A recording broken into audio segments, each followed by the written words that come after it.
सभी मुख्य खादों की विशेषताएं और कमियां, ये खादें कब से कब तक काम करती हैं और इस तरह की कई जानकारी इस वीडियो में आज मिलेगी। दोस्तों, पौधे में कुल 18 पोषक तत्वों की जरूरत पड़ती है उसके पूरे जीवन चक्र में। इनमें से 3 तत्व कोबाल्ट, निकल और क्लोरीन पर अलग अलग विशेषज्ञों के अलग अलग मत है। कहीं पर ये तत्व फायदा देते हैं तो कहीं पर कुछ नुकसान देते हैं। इसलिए कुछ लोग सिर्फ 15 तत्वों को ही जरूरी मानते हैं, कुछ 16 को तो कुछ 17 तत्वों को जरूरी मानते हैं। इन सभी तत्वों में से 3 तत्व कार्बन, हाइड्रोजन और ऑक्सीजन पौधा वातावरण से सीधे ले सकता है, लेकिन बाकी सभी तत्वों को पौधे को अलग से देना पड़ता है। तो बाकी बचे तत्वों को मुख्य 3 भागों में बांटा गया है: प्राइमरी न्यूट्रिएंट्स, सेकेंडरी न्यूट्रिएंट्स और माइक्रो न्यूट्रिएंट्स, यानी मुख्य पोषक तत्व, अन्य पोषक तत्व और सूक्ष्म पोषक तत्व। अब सूक्ष्म पोषक तत्वों की जरूरत मुख्य और अन्य पोषक तत्वों की अपेक्षा में काफी कम होती है और मुख्य पोषक तत्वों में नाइट्रोजन, फास्फोरस और पोटेशियम आते हैं, यानी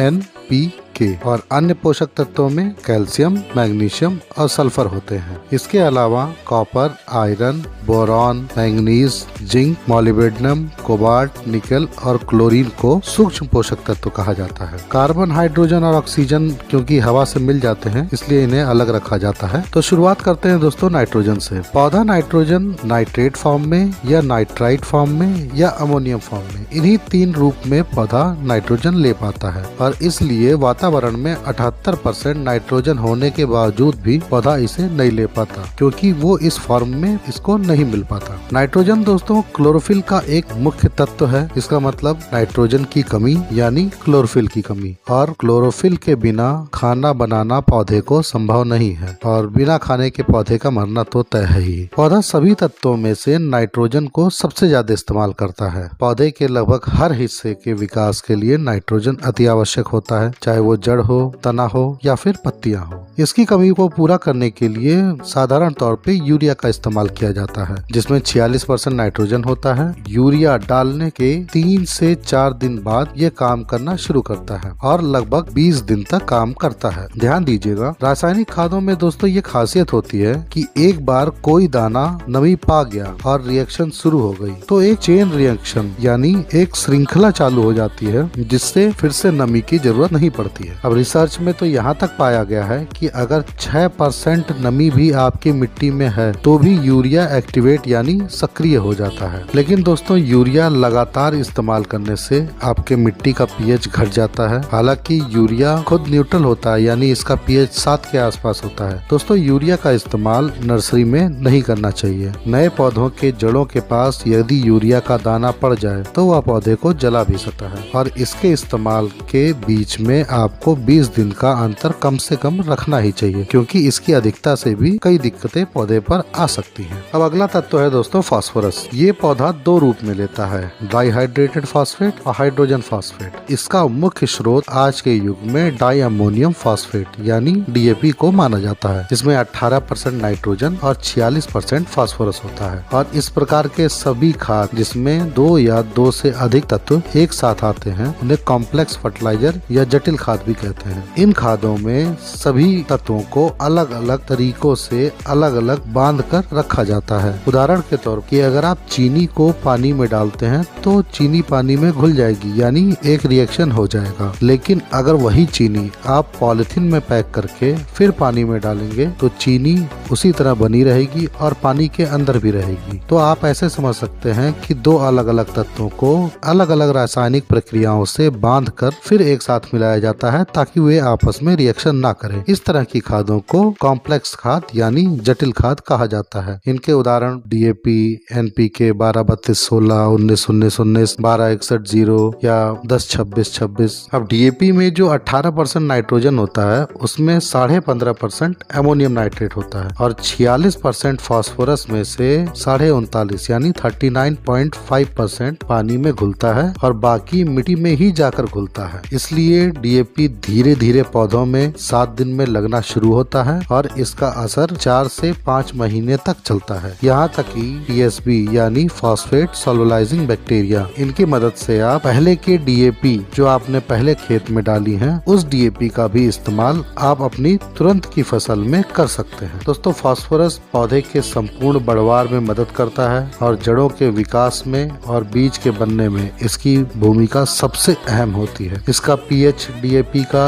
8.1 के आसपास होता है। अगर आपकी मिट्टी पहले से ज्यादा पीएच की है, जैसे पंजाब और हरियाणा की मिट्टी है, तो आपको फास्फोरस सिंगल सुपर फास्फेट के माध्यम से देना चाहिए, जिसका पीएच 1 से 1.5 के आसपास होता है। क्योंकि अगर ज्यादा पीएच में आप ज्यादा पीएच वाली खाद डाल देंगे तो मिट्टी का पीएच बढ़ जाएगा और मिट्टी का पीएच बढ़ने के कारण पौधा उसमें से पोषक तत्वों को नहीं ले पाता है। इसलिए ज्यादा पीएच की मिट्टी होने पर आपको सिंगल सुपर फास्फेट फास्फोरस की पूर्ति के लिए देना चाहिए। अब बात करेंगे पोटाश की। दोस्तों पोटाश पौधे का सुरक्षा कवच बनाता है, पौधे में खाने को इधर उधर भेजने में मदद करता है, पौधे को स्ट्रेस से बचाता है। कम पानी हो या ज्यादा पानी की स्थिति में या अत्यधिक धूप हो या गर्मी हो, इन सभी से पोटाश पौधे को बचाता है और जिसके कारण फलों और फूलों की संख्या बढ़ती है और आपको भरपूर पैदावार मिलती है। अब इसके मुख्य स्रोत के रूप में एमओपी म्यूरेट ऑफ पोटाश यानी 0060 जो लाल रंग का होता है, या फिर एसओपी 0050 जो साधारण सफेद रंग का पाउडर होता है। इसके अलावा मार्केट में आजकल एनपीके भी कई ग्रेड के हैं, जैसे 10-26-26 में आपका 26% पोटाश होता है, 12-32-16 में आपका 16% पोटाश होता है और 19-19-19 में आपका 19% पोटाश होता है। पौधा पोटाश को सिर्फ K+ यानी पोटेशियम फॉर्म में ले सकता है। अब दोस्तों एमओपी का पीएच तो 7 होता है, लेकिन एसओपी का पीएच 8.5 के आसपास होता है। और आजकल इफ्को का नेचुरल पोटाश भी आता है, जिसमें लगभग 14.5% पोटेशियम के साथ आपको जिंक,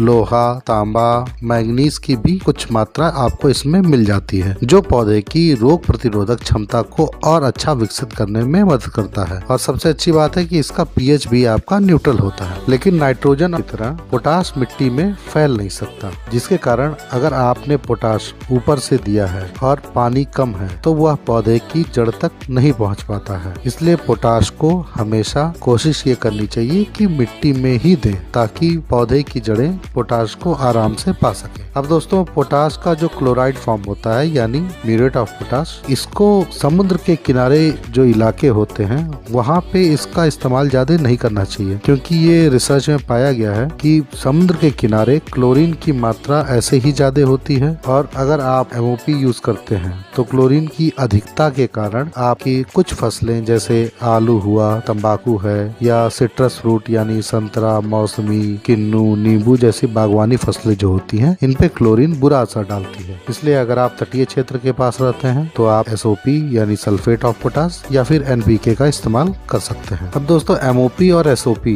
दोनों पौधे में 5 से 7 दिन में लगना शुरू हो जाते हैं, लेकिन एमओपी मिट्टी में 2 से 3 महीने तक काम करता है और एसओपी मिट्टी में लगभग 1 से 1.5 महीने तक ही काम करता है। और आजकल जितनी भी एनपीके आती हैं, जैसे एनपीके 12-32-16 या 10-26-26 या 12-61-0 या 19-19-19 जो पूरी तरीके से घुलनशील होती हैं पानी में, ये आपके मिट्टी में 1 महीने तक लगभग काम करती हैं। अब जानते हैं सेकेंडरी न्यूट्रिएंट्स यानी कैल्शियम, मैग्नीशियम और सल्फर को। पहले कैल्शियम, ये पौधे में हर कोशिका की दीवार बनाने के लिए सबसे जरूरी तत्व है। इसका मतलब इसके बिना पौधा आपको स्वस्थ नहीं दिख सकता। नई जड़ों के विकास में और नए कल्लों के निकलने में भी इसका महत्वपूर्ण योगदान है, लेकिन कैल्शियम पौधे के एक हिस्से से दूसरे हिस्से पर नहीं जा सकता। इसलिए इसकी कमी होने पर सामान्यतः नई पत्तियों, डंठलों पर इसका असर देखने को मिलता है, जैसे पत्तियां मुड़ जाती हैं, विकृत हो जाती हैं या डंठल चटक जाती है, टूट जाती है। ये सभी लक्षण कैल्शियम की कमी के होते हैं। इसकी पूर्ति के लिए आप सिंगल सुपर फास्फेट भी यूज कर सकते हैं, कैल्शियम नाइट्रेट भी यूज कर सकते हैं, चूना भी आप अपने मिट्टी में मिला के इसकी कमी को पूरा कर सकते हैं। कैल्शियम दोस्तों मिट्टी के पीएच को भी सुधारता है। अगर आपकी मिट्टी ज्यादा एसिडिक हो गई है तो कैल्शियम डालने से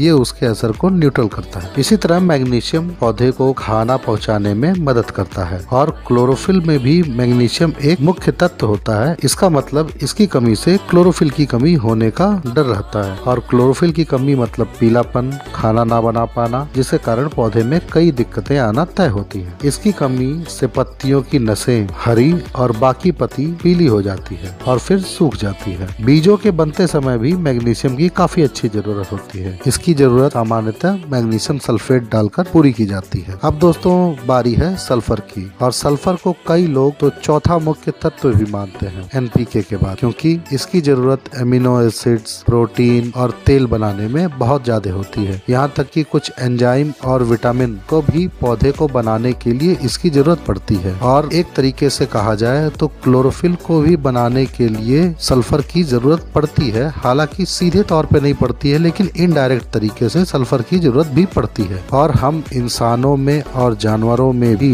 एमिनो एसिड्स और प्रोटीन बनाने में सल्फर मदद करता है। इसलिए फसल में इसकी उपलब्धता अनाज की गुणवत्ता को बढ़ाती है। दलहनी फसलें और तिलहनी फसलों में इसकी ज्यादा जरूरत होती है। दोस्तों, सल्फर की कमी से पौधा नाइट्रोजन भी सही से इस्तेमाल नहीं कर पाता और इसलिए नाइट्रोजन और सल्फर को संबंधी या एक दूसरे का पूरक भी माना जाता है। सल्फर से दोस्तों जड़ों को गर्मी भी मिलती है और ये एक फफूंदी नाशक की तरह भी काम करता है। इसकी कमी आपको नए पत्तों पर ज्यादा दिखती है, ते हल्के पीले रंग के हो जाते हैं। दोस्तों, सल्फर रस चूसक कीड़ों पे भी काफी असरदार होता है और माइट्स पे भी काफी अच्छा काम करता है। और इसके इस्तेमाल के हिसाब से ये अलग अलग प्रतिशत में भी आता है, जैसे 15 से 20% मिट्टी में इस्तेमाल करने के लिए और 80% स्प्रे और दवा की तरह इस्तेमाल करने के लिए। ये सभी तत्व दोस्तों पौधे में भरपूर मात्रा में उपलब्ध होने चाहिए। इसके अलावा बाकी तत्व भी अलग अलग प्रकार के काम अलग अलग फसलों में करते हैं। जैसे